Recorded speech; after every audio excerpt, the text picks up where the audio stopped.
Everyone has found time to tune to this program today. Fundamentally, we promised to set this event up so that it could be a regular handshake across the Atlantic for people of African descent wherever they are, be it in the 1.3 billion people in Africa or 400 and something million in the Caribbean, as well as the diaspora community in America, China, Europe, and all over the world. We had set up a program so we can permanently discuss what bothers us or what should actually bother us, because it is very obvious that if we are not talking to each other, then the likelihood of us not being able to take advantage of our full potential is really, really obvious. So today, we have sat back as a traditional show which happens on T25CL.com. The show regularly runs every Sunday, 5 p.m. Eastern Time, 2 p.m. West Coast Time, and 10 p.m. West African Time, because we have a content that really touches on both the people in Africa as well as the people in diaspora, because at this point, we as the people have the same challenges globally. Wherever we go, we are confronted with the same situation. So it is just obvious that it's very important we get back together, evaluate how we can get things done, what we can do together, build our own society, strengthen our communities, and our dependence among each other.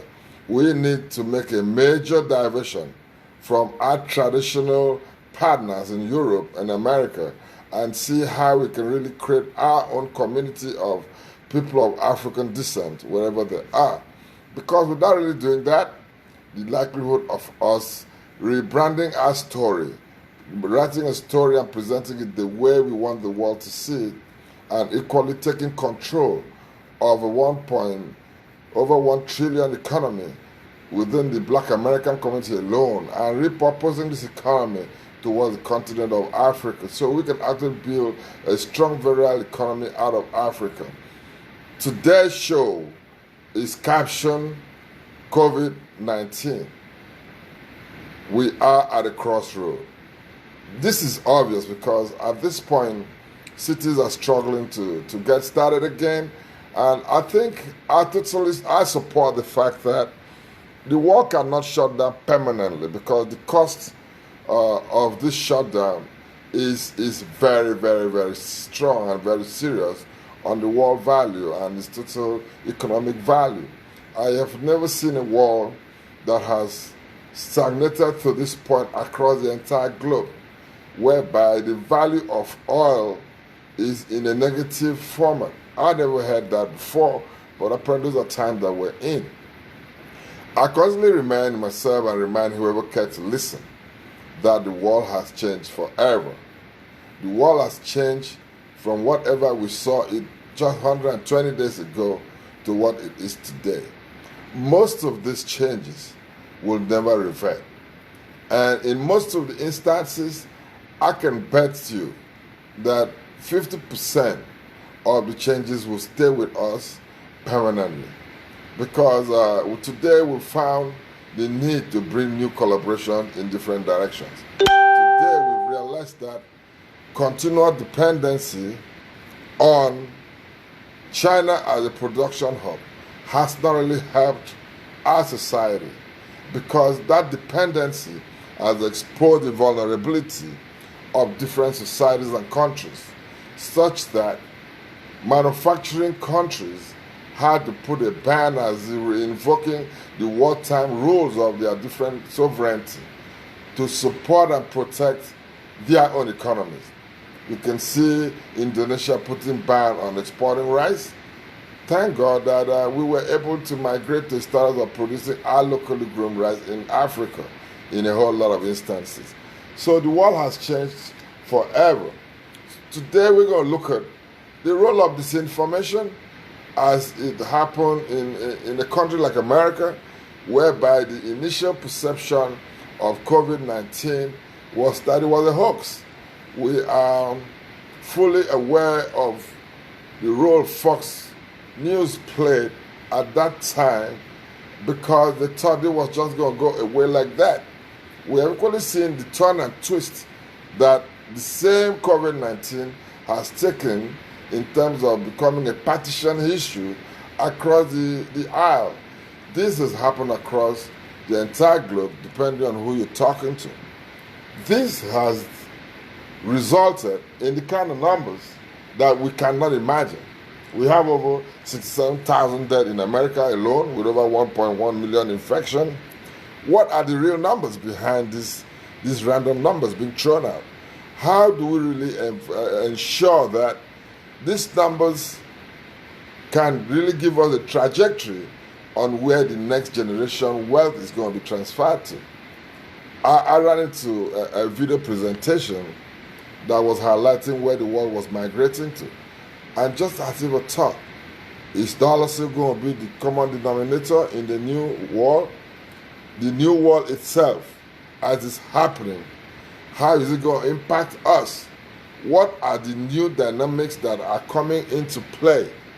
How can we now leverage on this knowledge? Knowledge is power, I've always told. I went to a primary school that has motto as knowledge is power, and knowledge is sincerely power. But what you do with knowledge really makes you very, very powerful. We have agreed that we'll sustain this platform. We'll make sure that the content we put out meets the expectation, and we'll ensure that we'll create opportunities for people to share in this knowledge and leverage on it. I have some wonderful panelists in the house. My typical bone man, who is very versatile in the trajectory of the digital era. We are here to drive that as a tool for Africans to once in a lifetime start looking at stuff differently. The world has and will not wait for Africans. We can continue playing catch up for all we care, or we can decide to leapfrog into the game. Our attitude has kept us back. The syndrome of not believing in each other, or the syndrome that what is white is better, has made us not to be able to articulate the proper potential of each other. By this saying, if we don't change that mindset and call each other that has strength in different areas of the trajectory for which the world is heading, then we are in for another roller coaster. I pray now the next generation will have to deal with what we have not done right, because it wasn't their fault. We have to step up and correct the needed aspect of our mindset, how we approach each other, how we look at investment. The investment times are even more difficult now, because the knowledge of where and how this digital investment will take shape and place is not what is regular to most people listening. So it is very, very important that people have capacity, because your capacity is only as good as what you do with it today. The economies of tomorrow will make the wealth of today look childish, just like what happened before the dot-com era. We've seen the billionaires out of the generation that have been made out of it. For those that saw the vision and keyed into the vision, we are at that point again. The wealthiest, the biggest period of wealth transfer globally is happening. It's happening. Millions of billionaires and millionaires are made every day, basically out of the fact that they've been able to think ahead and identify the trajectory of world revenue generating direction and keyed into it on time. This is very important. We will be sitting down here in another 10, 15 years, wishing we had taken the ideas we hear on this platform on where the world is going and how can we prepare to be part of that world. As a matter of fact, what we are not doing seems to be our biggest problem than even what we're doing. We cannot consistently think that someone is going to come to our community, repurpose our essence, and redirect where we put our money. I don't think that's going to be true. So we have to get within each other. We have to trust and believe in each other. We have to share knowledge of what we think, not even what is right, and let each other evaluate how we can start working and partnering together, because the world after COVID-19 is going to be the world with the highest level of competition. The world after COVID-19 is going to define what company or what industry survives and what dies. So it is not, and most of us are not well informed on all these details. So at this point, it's very, very important that we ask people that have insight into this trajectory, these areas of massive revenue generation, this massive wealth transfer component of every economy sector, so you can as well see where you could tap into.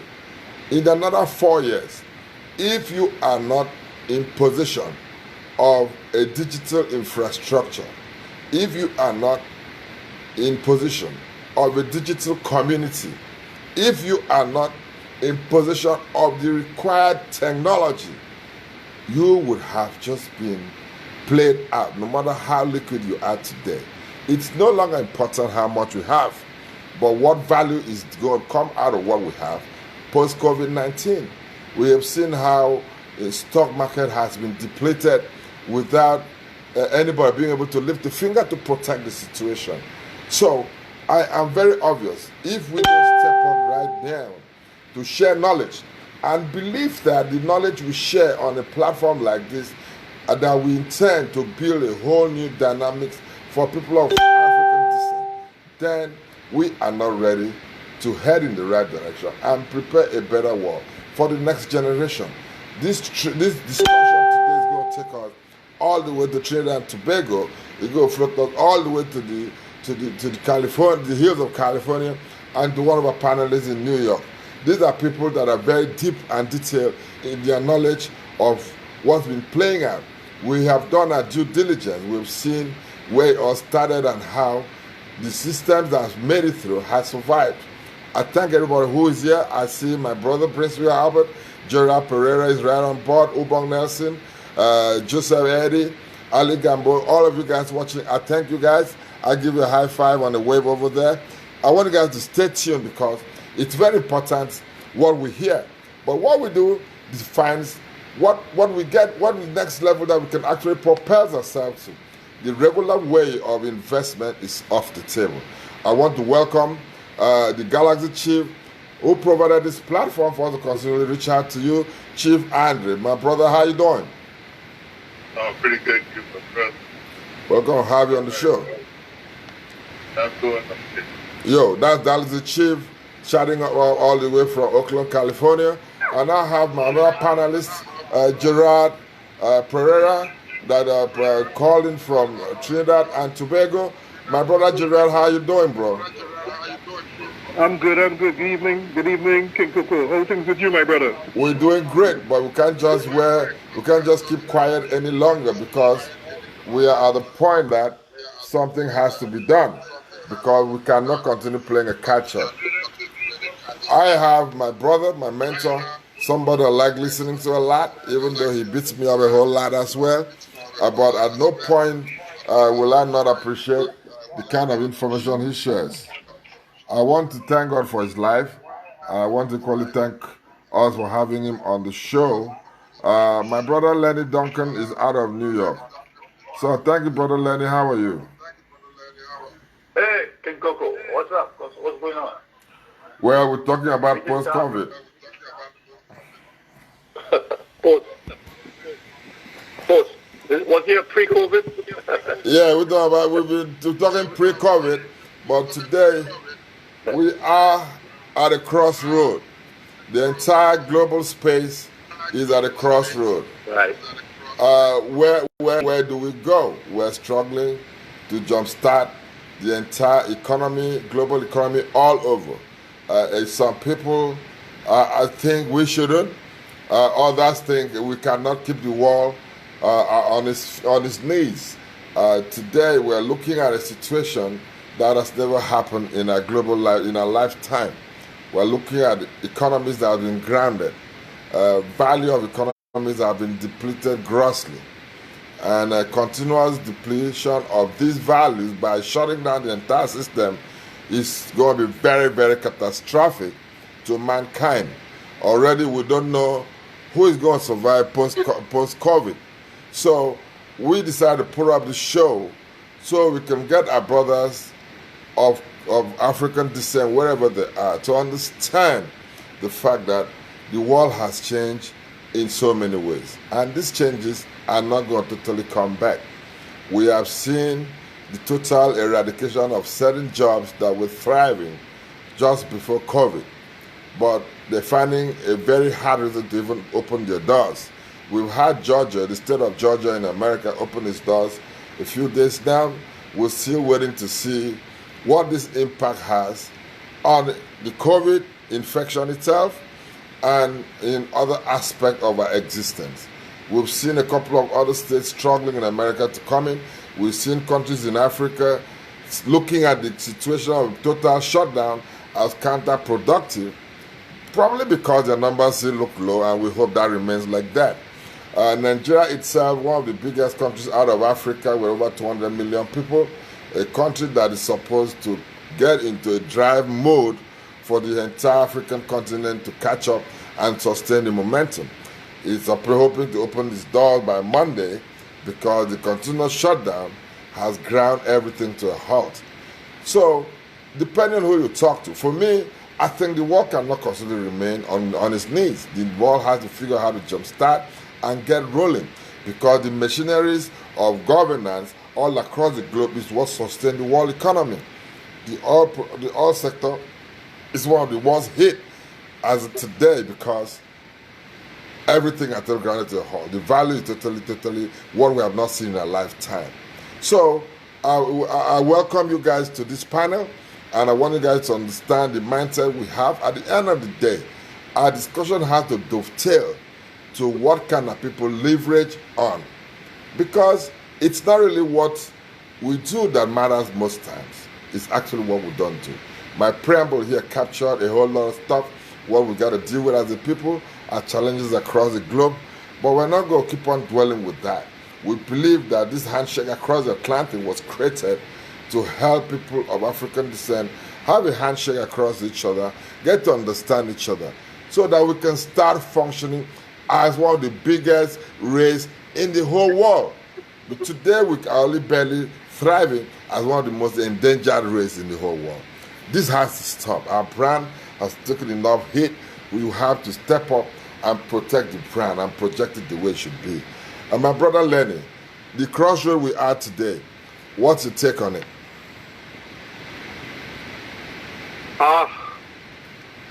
Are we really at a crossroad or are we ahead?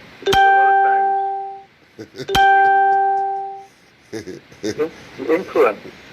No, I'm serious, because if you don't control more than 80% of your information broadcast, then you'll be listening to everybody. The question is, do we control more than 80% of our information broadcast? I don't think so. We don't control that at all. You know that. That was the question. Okay. Very good. So by virtue of that, if we were to do that, would we be listening to other people pontificate about our future and telling us that we are at crossroads? Okay? But the individual African, whether it be African American or Afro Caribbean or Afro Brazilian or Africans on the continent, we are always at crossroads. Do we go left, do we go right, or do we keep moving forward? Okay? Now remember, when we're dealing with countries like China, okay, and India, all right, they are singular countries, singular sovereign states. And I keep repeating. The key thing about Africa is that we are a mosaic. 55 countries in the continent of Africa, and we have about 100 countries altogether around the world, including Black America as a sub-national of the United States. And of course, Trinidad and Tobago, where my good friend George is from, where I was born, okay?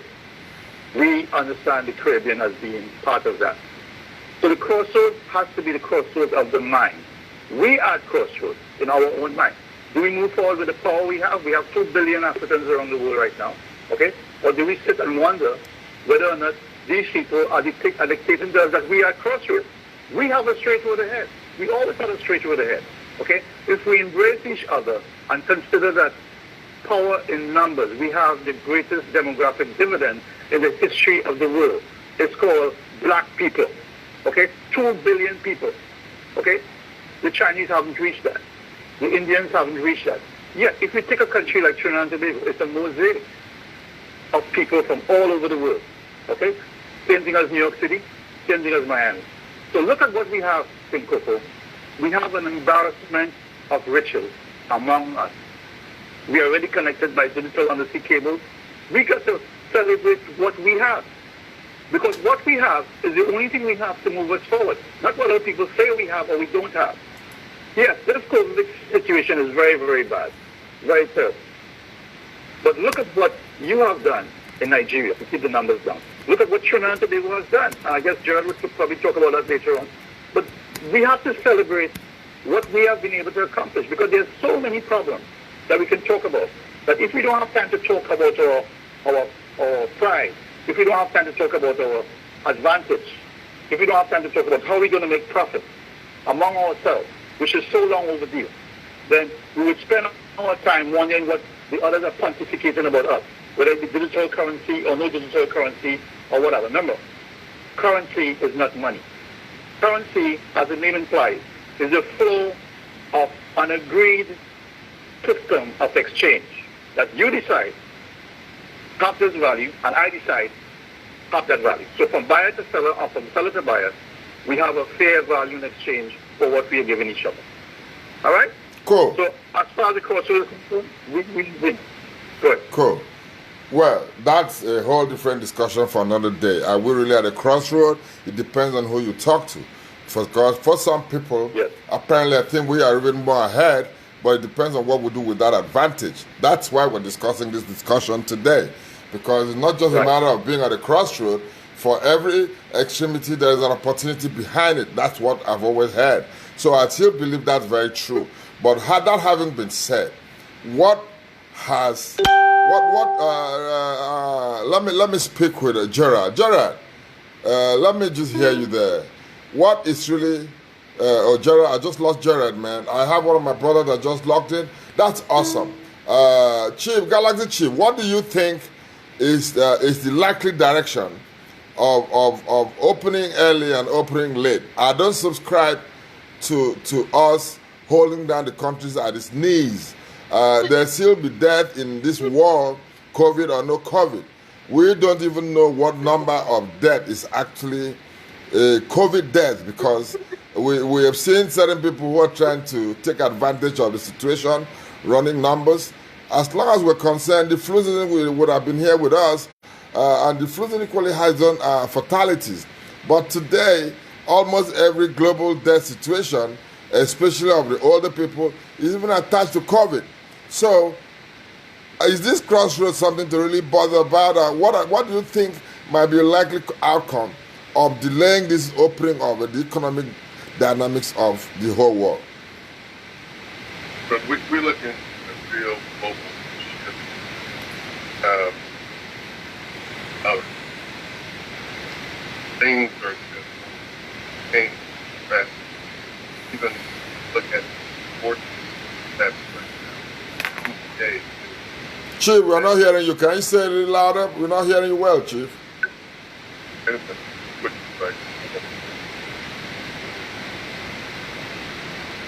Okay, right Chief? Now? Yeah, you're good.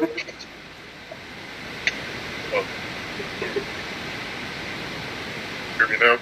Better, much better, bro. Go ahead. Okay. All right. But what we're going through right now, yes, we do have the pandemic with the virus, of course, but this started a whole new thing as far as, and like I was saying earlier, now got cut off with things like sports, NBA, things like baseball, football, don't know what they're doing.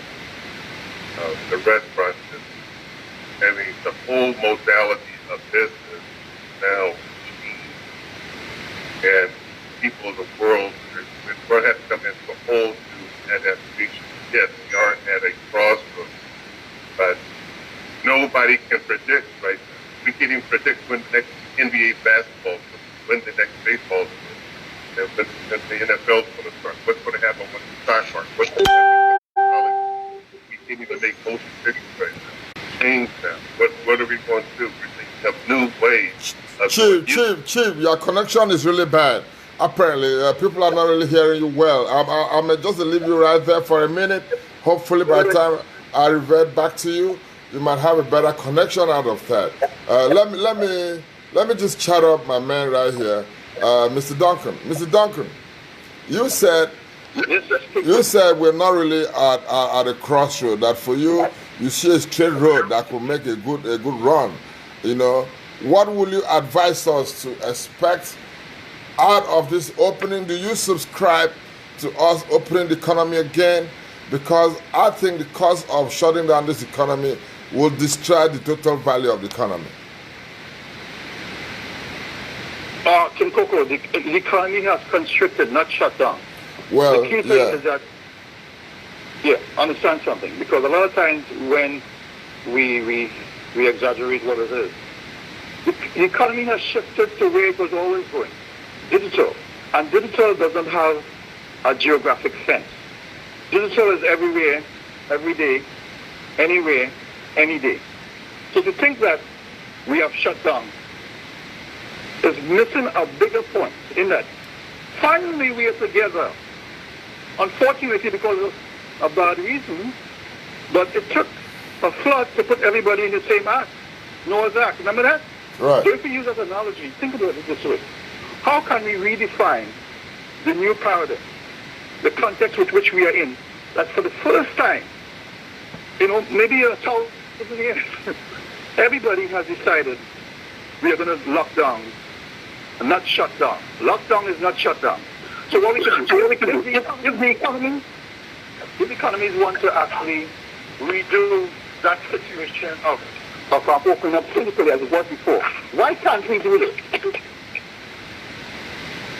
We can control who opens up and then tie it in to what's digital at home. So in case anything happens again, we can get back to the base that is safe. And the base that is safe is always your home, always where you are. Not having to leave your city and go to work in another city and use all that fossil fuels like train and all that, just to meet someone to say, hey, I'll finish your work at home. Because that's what has been happening for the last, I would say, 20 years. Most of the work has been done in India for technology. Okay, most of the development of physical goods have been done in China for technology. So when we talk about shutting down, maybe it's actually shutting up our supply chain that we weren't supposed to depend on. So if we look at what we have left after those supply chains that we became unduly dependent on, has shut down the constant supply, why aren't we establishing sustainable cities and sustainable communities so we no longer have to do that? In that case, when you're at the bottom of the barrel in your supply chain, you're never shutting down. You're moving up. The only thing we can do now is move up. Whoa. Not shut down, Cool. not lock down. All right. So if I can take away from that discussion, we are not shut down. We're all just locked down, but a whole lot of operation has been continuous. In fact, the economy for some people has really expanded, despite the fact that people are still indoors. How did that happen? How did people get stuff done even when they were still shut down within the same geographical space? So that opens a whole new vista of opportunity for those that could think not just outside the box, but as if the box is not even in existence. Because that's what this world calls for at this time. We can no longer believe thinking outside the box is the definition that should define us. We now have to think as if there is no box because there's just a global space. Opportunities are all global. So we totally appreciate that fact. Gerard has been struggling to come on this show. Mr. Gerard, how are you doing? Are you good? Your connection good with us now? Gerard, your connection good with us? I want to come to you, my brother. Is he on mute? Okay, no, he's not on mute. I think he's having some connection. I have okay, Galaxy Chief, let me just get back to you. My brother just said that the opportunity that is open now is probably in a whole different trajectory, that the world is not shutting down. You probably had a lockdown session, but a whole lot of dynamics was still going on. It's just the ability to decipher and understand where and what is happening and where you can play. My Galaxy Chief, you have your connection back. Give me an insight into what you expect out of the situation. California is still shut down. New York is still shut down. Dallas is still Dallas just came back up, but even had a very high number of COVID incidents on the day after that. Atlanta has been running up. We don't know what the impact on the early opening up of the system is yet. It's just still too early. We don't have the numbers yet from the CDC in terms of how the COVID situation is. But I don't think we can continually keep the system on its knees, because even though my brother says it's probably more a lockdown, but the lockdown has caused a lot of industries to struggle. ExxonMobil just declared 4.something billion loss in the first quarter of this year, and that's likely to hit the entire industry like that. So what do you think is the next thing to expect at this crossroad, Galaxy Chief? First of all, can you hear me okay? Much better now. Oh, sorry. All right. So, man, I think it's a global reset. It's going to be a reset on various levels. The number one reset is going to be currency, valuation of currency. And along with that, it's going to be a learning curve for everyone. And it's sort of like with Gil Scott-Heron, the first ended of the new day. And with this new day coming up, it's going to be a learning process. And like I was saying before, there's just so much uncertainty in the world.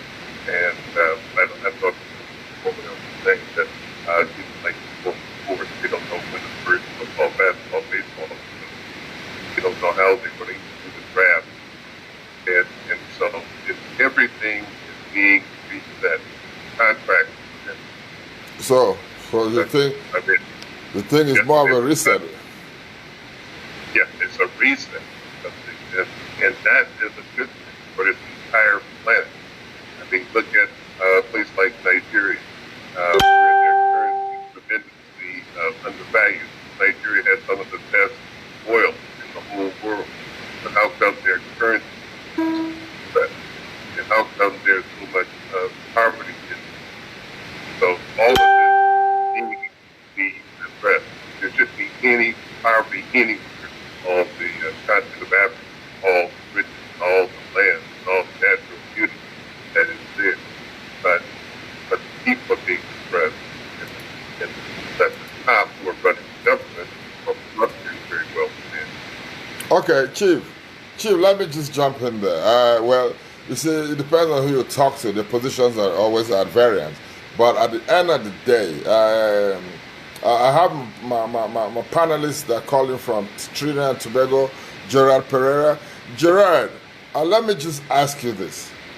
America is just about to kickstart, and we know that everybody is looking at what America does.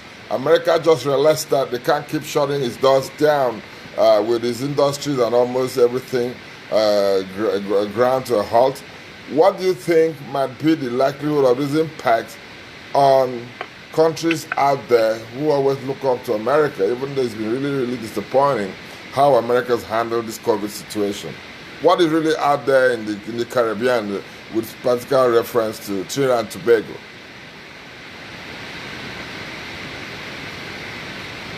Gerard. Could you repeat for me, King Coco? I said, what, you see, okay. The world is about just jump-starting. The world is trying to jump-start all over and get back to its feet. It's the tough decision for a whole lot of states to get on board. And I know I'm re-echoing. I hope you guys can manage this connection for now. What do you think Trinidad stands to? What's going to happen over there with the world getting back on its feet? Well, certainly, the first thing I look at is the digital connectivity to the diaspora. As you recognize that 90% of the time, we have not been connected to each other. Whether it's through economics or through socio-economic activities, we have not been really connected to each other. And that's the most important thing we need to do, digitally connect to each other. At this point in time, that's what is really needed. Whoa. I totally agree with you. I've always, in fact, in our previous discussion, we had identified that the full potential that is opening up after post-COVID, what is really opening up post-COVID is a large opportunity within the digital workspace. And we totally agree with that, because the only thing that was able to survive the entire COVID threat was basically technology, and mostly the digital component, which is just what is happening. And that brings us to a different content of this topic: digital economy, digital communities, the likelihood of less than 1% of the whole world owning the entire 95% of global wealth. That is the vulnerability that comes with this situation that we see. People that had invested in digital infrastructures are smiling to the bank, even to the position they never anticipate. And this is creating a whole new opportunity of investment, which some of these same organizations has been investing over years, preparing themselves for the new digital economy, of which we all try to go buy in trickles, like the Bitcoin. Well, let's go buy Bitcoin. I want us to understand that people make the money behind Bitcoin because of the vision of investment in a digital space, of which the Bitcoin become the digital currency. I am saying this, and you can take this to the bank. Another 5 years, you're going to see a whole different situation, because I'm privileged as someone within the technology space to see the fact that there's a global trend in the multiplication of digital communities. And it would just take a simple stroke of the pen for the owners of these digital communities to converge and create another massive digital economy, and all collectively agree to run one simple digital currency. That is where the world is going. And that is where we need to be worried, because that's where the biggest wealth in America is about to be transferred, but transferred to very few. That's why we're talking here, because we strongly believe that if our people of African descent trust in each other, we are developers of technology. We are aware that we have technology that's not been put out there that is bigger than Facebook, Google, pulling together. But we have not been able to trust in each other that the best thing can come out of Africa, that we own these technologies, that we can deploy them and take advantage of it and not play catch up. So now, that is why we are harping on the fact that we have identified the next trajectory. What we do with this knowledge is what will define our next generation. Will our next generation be on the table without the knowledge of what's really happening? If we don't control this technology, what do we stand to face in the dying road? Who owns the media owns technology. Who owns media is able to change minds, repurpose direction. My man Lenny, talk to me about this discussion, because I and you, we have shared in this common drive. We made a lot of effort to see how Africa can jump ahead with certain technology that will ever make them stay ahead. But it's still been a joke for some people. But we're about to lose that, because this wealth creation is being transferred anonymously. My brothers, let me hear from you on that. Okay, King Coco, it's a matter of understanding supply side, demand side, and the market. The market is what gives the supply side the power, or the demand side the power. The demand side is usually controlled by consumers. When you look at the consumer demographic dividend in the world today, it belongs to African people around the world, the only untapped market there is. The thing about wealth is that wealth always looks for an uptaker, a consumer, someone who will buy your products or services according to the World Trade Organization rules of GATT and transfer to you value that you will use to measure the fact that you are wealthy. So the Billionaires Boys Club of Silicon Valley, they know how to do that by controlling broadcast, by controlling media. So instead of reading about the young kid in Africa or Trinidad who has come up with the most brilliant solution, he doesn't have a voice. So underneath the bushel, your light wouldn't shine.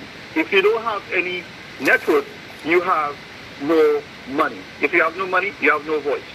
So what they have been able to do, unbeknownst to us, the fact that we are now speaking in here on the internet, the fact that we are speaking on, we're looking at it on Facebook, a lot of that came from your guy in Nigeria who developed the first internet network that President Clinton recognized when he actually went to Nigeria and spoke about the birth of the internet. So if we don't understand that we still have the power, we will always think that we have to work so hard to get the power. Look at the sports that your brother from California was just talking about the NBA and so on. The biggest and wealthiest sports leagues in the world is right here in the United States. The NFL, 66% African American, is worth about $13.5 billion. The NBA is about, on the books is about $7 billion, but in actual fact, because of the LeBron James and the Michael Jordans and so on and so forth, it's worth more than money. Influence. It's worth more than money. If you know how to market and monetize that influence. What we are not doing, King Coco, is making ourselves understand and celebrate that the fact Africa is now the leader in mobile money. By far, Africa, which is mainly Kenya, Ghana, and now Nigeria and South Africa, has the largest number of digital banking customers. You have the M-Pesa system. You have the system in Ghana. You have the BVN in Nigeria. If you look at the numbers, the reason why we don't impose our advantage on other people is that we don't control media. When you control media, you control everything in terms of the people's hearts and minds. Secondly, if you don't control your own language, the lingua franca of business today is English. Well, guess what? English came from England. You follow what I'm saying? Chinese, which is spoken by at least 1.4 billion people, okay? It's not just one language. You have the Mandarin, you have the Cantonese, you have so many different forms. Same thing with Africa. So the common language right now is a language of visualization, what you actually see. And that's what we are now moving into in terms of the new phase of digital commerce. Commerce that you see, that you can interact with, because visual is one basic language. What you see is what you get, not what you hear. Awesome. So, you see, for those that are listening, you're listening to One-on-One with King Coco Show.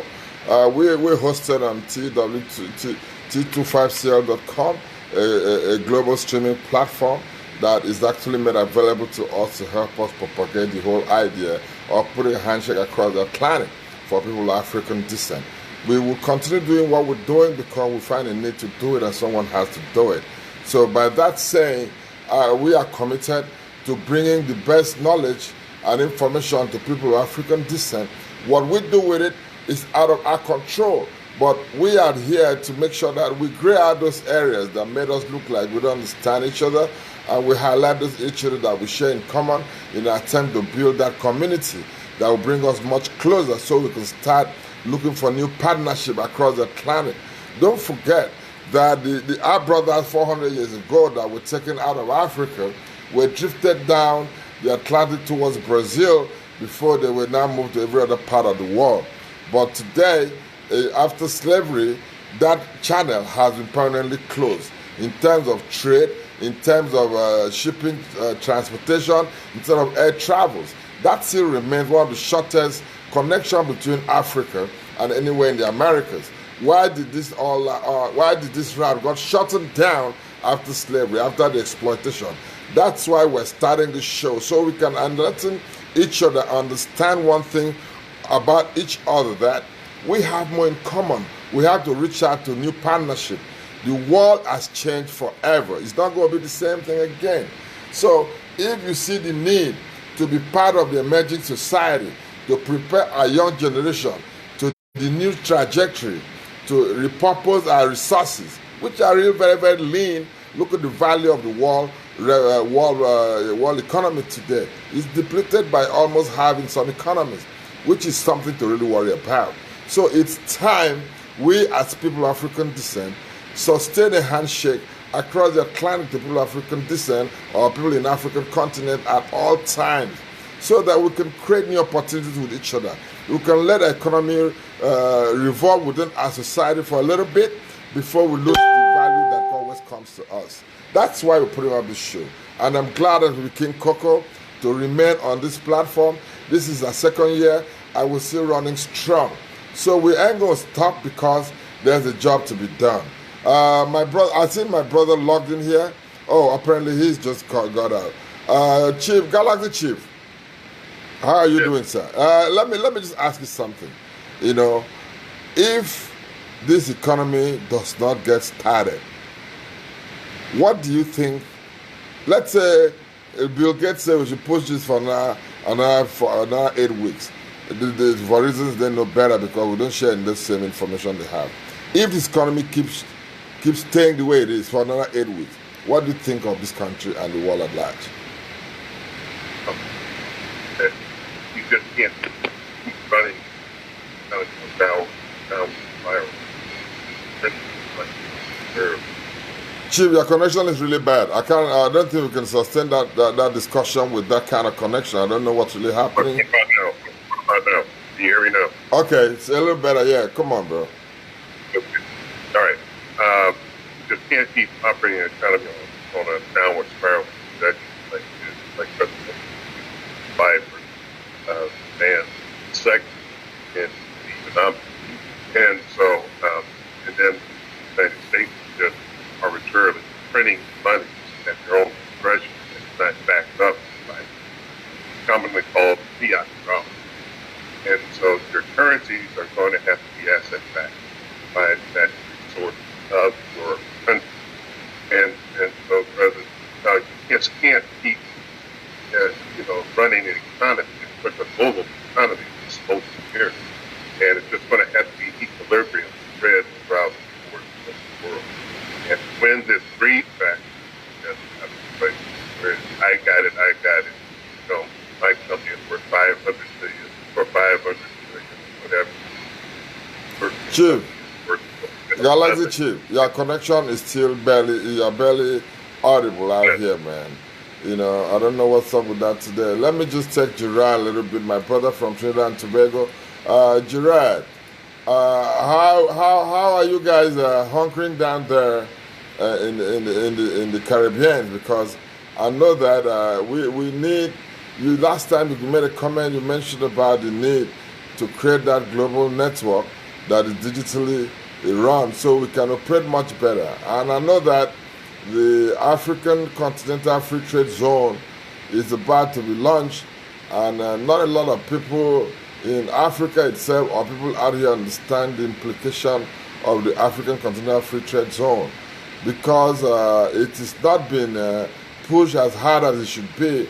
We don't have a digital framework right now to really make people that you don't need to actually be in Africa or go to Ghana, the headquarters of this bigger trade platform, to be able to access information and get deals done.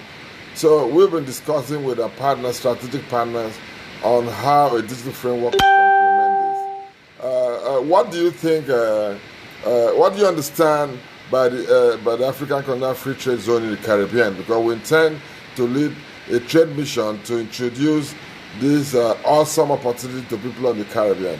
Do you have a good knowledge of the Continental Free Trade Zone, Mr. Gerald?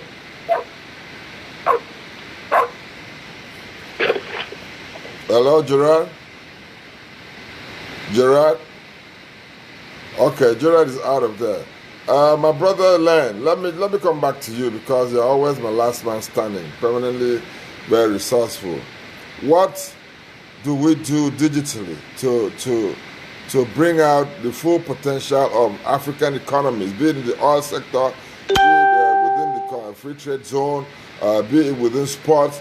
What do we need to do now, and how do we get our brothers to understand the fact that we are running out of time to take our destiny by being able to produce our own technology? Okay, simplicity is the ultimate form of sophistication. Leonardo da Vinci, that old Italian guy who drew all those masterpieces.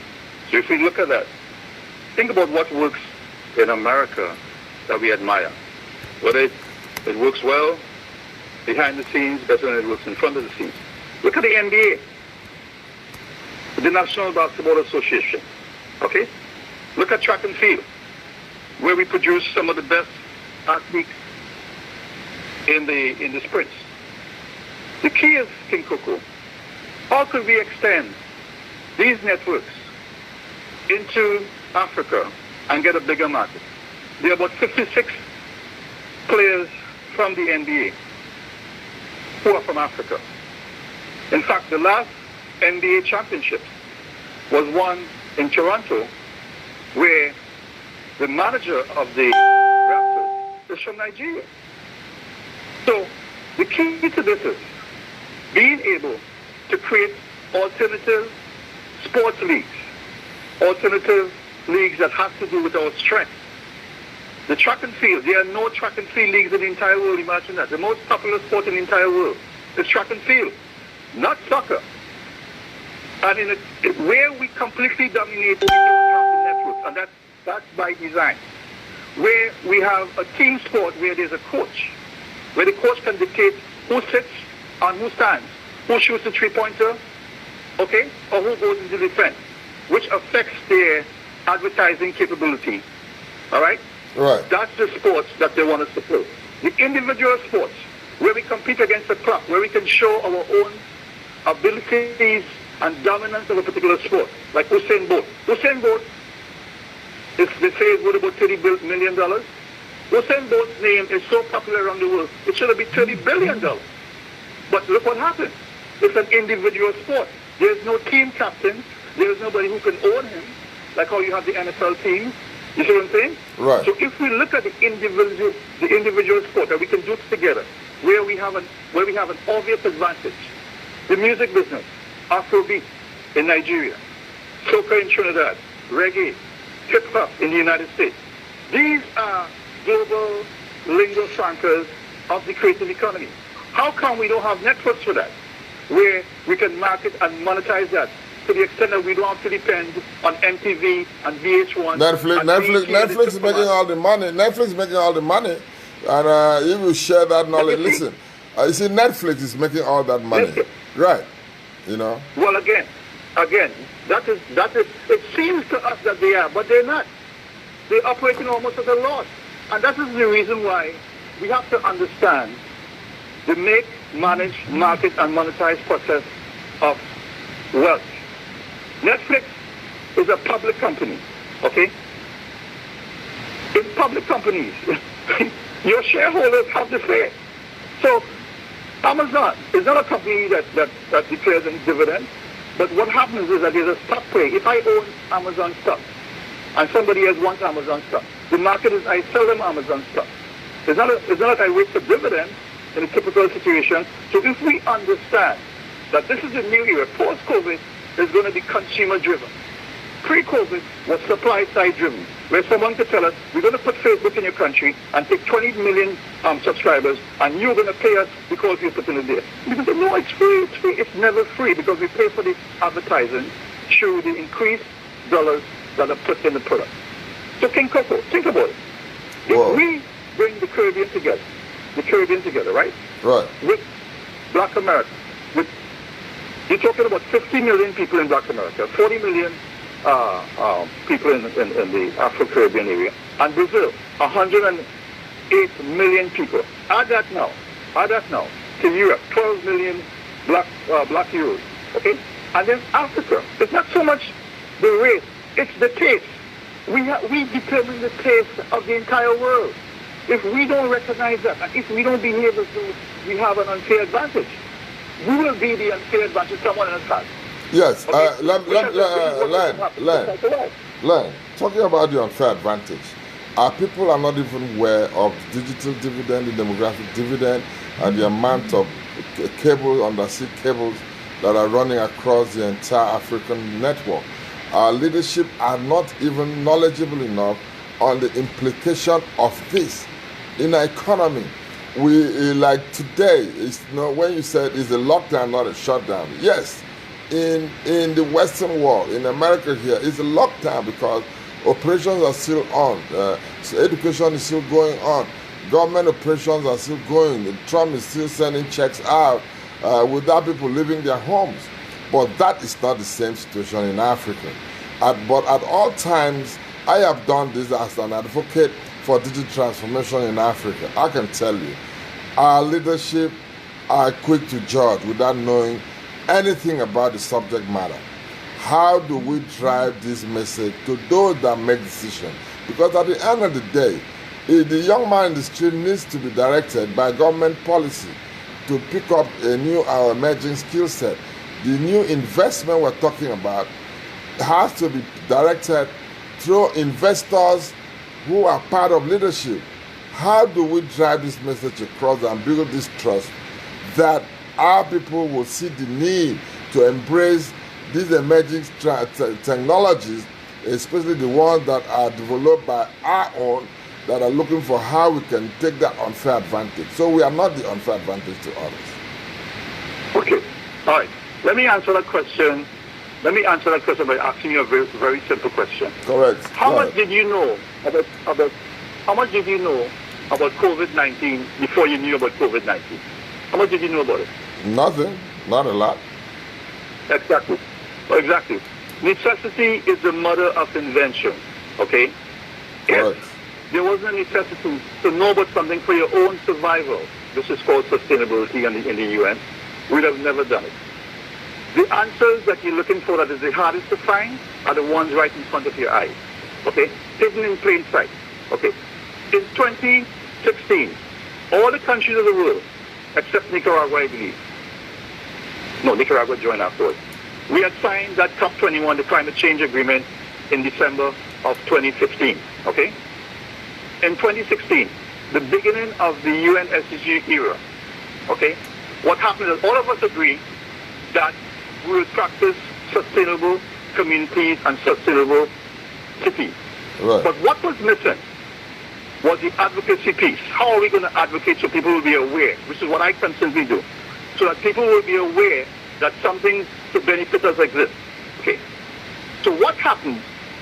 Your UN Deputy Secretary General, who is our sister, Amina Mohammed, from Africa, from Nigeria, okay? She encouraged the UN Secretary General, Antonio Guterres, to establish what is called the UN SDG Advocacy Program. Do you know who is the co-chair of that? The President of Ghana. Oh, the President of Ghana. The President of Ghana is the co-chair, along with the President of Norway. Okay? Who are one of the advocates of that? Okay? Shakira from Colombia. Lionel Messi from Argentina. Okay?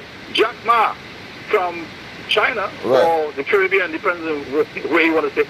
And then one of the key guys we have in there is Forrest Whitaker. Forrest Whitaker is an advocate for the UN Sustainable Development Goals. If these advocates are brought together, and you know that I have always talked about that, in terms of establishing the creative economy as the advocacy for black people. Black America, the Caribbean, Africa and so on, has the ultimate advocacy tool. Music. Second advocacy tool, sports. Third advocacy tool, new movies. We have all of that. No, let me. I'm not shutting you up, bro. I just got right there because I know that sometime last year, the UN adopted sports as a major tool for climate UN SDG advocacy, and this has not. And the African continent happens to be the dominant players in some of these outdoor sports because most of these goals were designed to help economies regenerate themselves if they can follow them religiously, because going by the fact that most of this could be revenue oriented, but we still don't have the benefit of implementing this because the framework has not really been in place.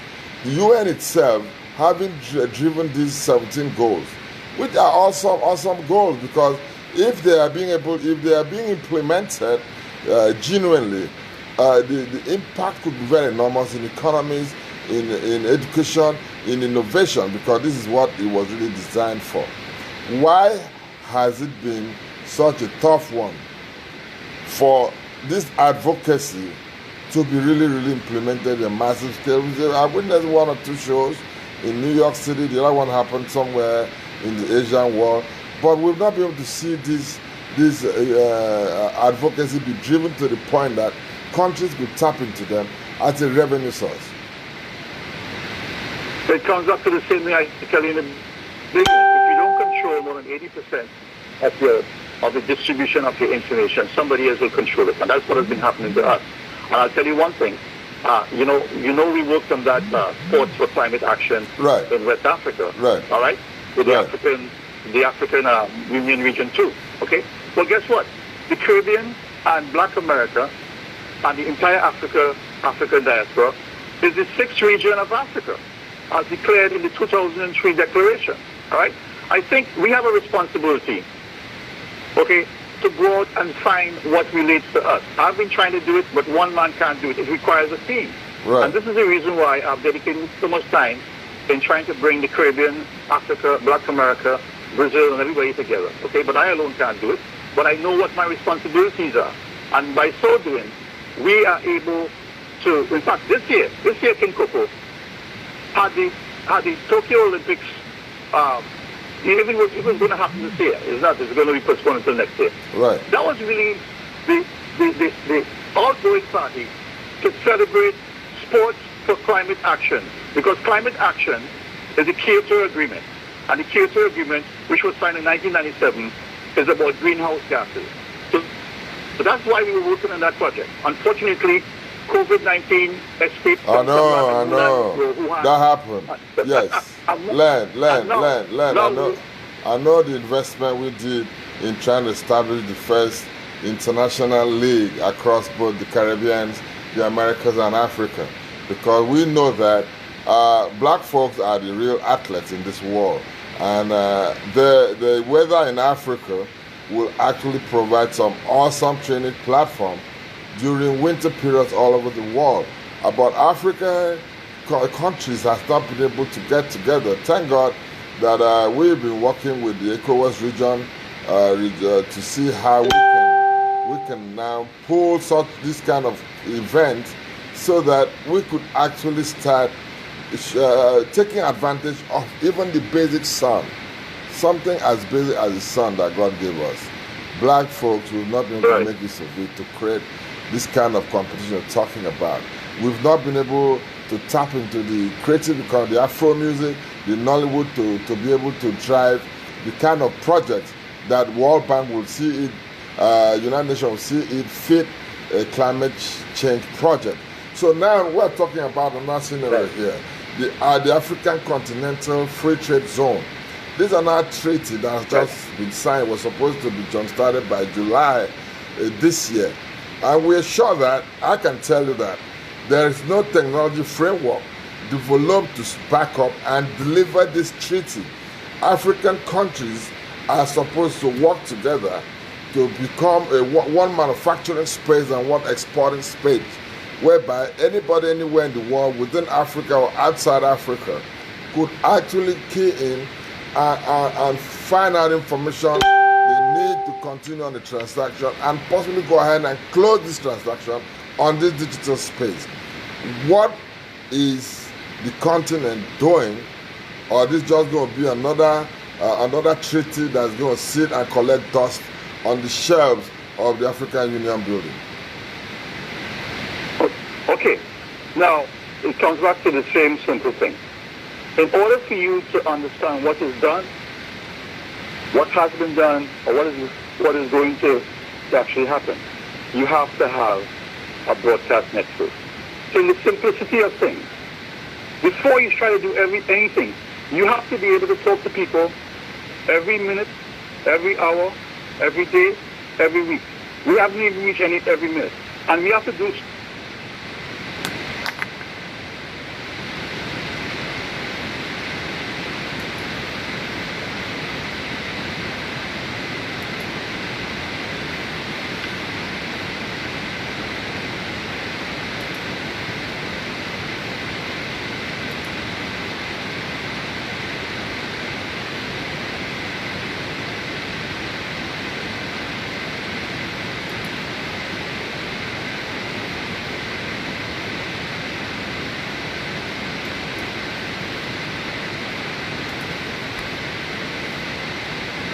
Well, thank you very much. Apparently, we just lost contact with our panelists, and we're trying to get back in as soon as possible because we need to just establish contact again right away.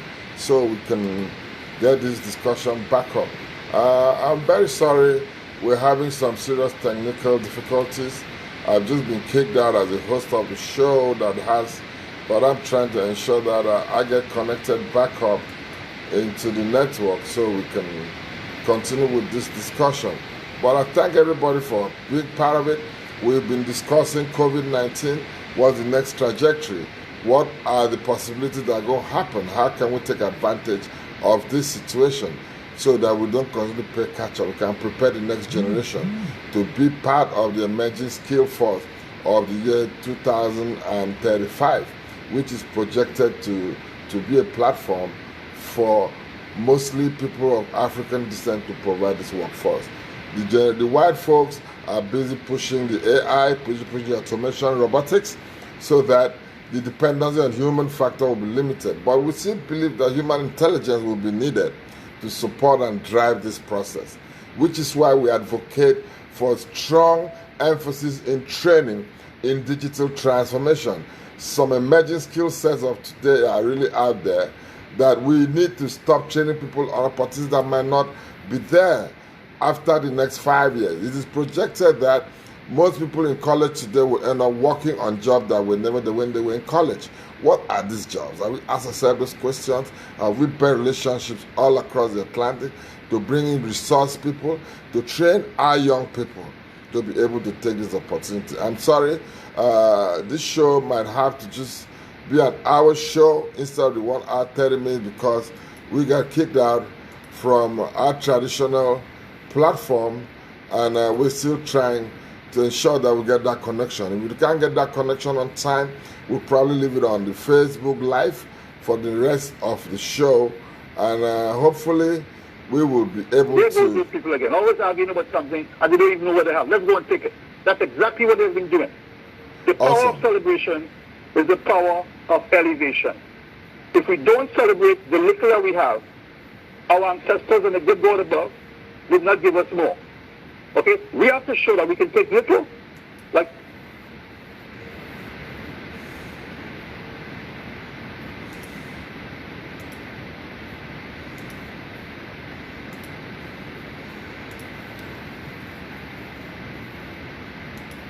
So Len, are you there?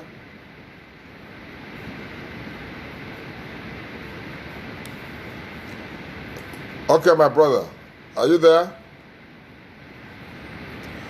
I've just been disconnected. Thank you very much for the show today, and I thank my panelists, Mr. Duncan from New York. Yeah, are you there? You hearing me? Are you hearing me? I've just been sorry, my brother. I need to reset my. Yes, are you hearing me now? Okay, my brother. Are you there? I've just been disconnected. Thank you very much for the show today. And I thank my panelists, the Duncan from New York. Yeah, are you there? You hearing me? Well, I've been having terrible issues with the connection today, but I thank you guys for being part of this show. Lenny Duncan out of New York City, Gerard from Trinidad and Tobago, the Galaxy Chief from Oakland, California. I thank you guys for being my panelists, and I look forward to setting up a whole better connection because what we have today here is not really what I've had. I've not experienced this in the past few sessions of this event, but I thank everybody for finding time to log in my Facebook Live followers. I want you guys to keep on listening to us because we always bring value, and make sure that for every post you find, do some more homework on our discussions. I've shared a typical video on Facebook that had to do with this particular show. That video is about 10 minutes long. You have the decency and the discipline to listen to it. You'll find out where the world is going. I see a situation where digital community is about to create a whole new digital economy. This digital economy might actually replace the denominator of international trade and evaluation, which is dollars. And I know that certain people within the technology space, the high hitters, the Bezos, the Amazon, the Facebook, the Bill Gates, they have done enough research and development to ensure that They are aware and they're putting their structures in place to take advantage of the emerging digital economies, which is why a whole lot of digital platforms is really driving digital communities. This is something we need to really look at. Go and do some due diligence on Google, find out a lot of this subject of discussion we put across, and you find out that you need to prepare yourself. You need to prepare the next generation. Africa has to prepare its children to be able to compete favorably in these emerging economies. I thank everybody for being part of this show. This is One-on-One with King Coco, a show that was designed to put a handshake across the Atlantic. We'll keep on doing what we're doing because someone has to do this job. We're taking our responsibility to educate our brothers, provide relationships, bring training to them at all points at wherever they are. So thank you and keep in touch. Make sure that you download the shows on t25cl.com. Go to Galaxy Talk Radio and now find One-on-One King Coco. You can listen to all our previous shows. We stream live on multiple networks and platforms. We're working on a partnership with an organization that will give us a better reach and interactive capabilities with our followers and our viewers. Once again, thank you very much. I look forward to my show again, same time next week, 5 p.m. East Coast time. That's 10 p.m. West African time, with Nigeria is part of it. Let's be part of the discussion because there's a lot to gain. Listen, learn, leverage on the information you get. Thank you, and God bless.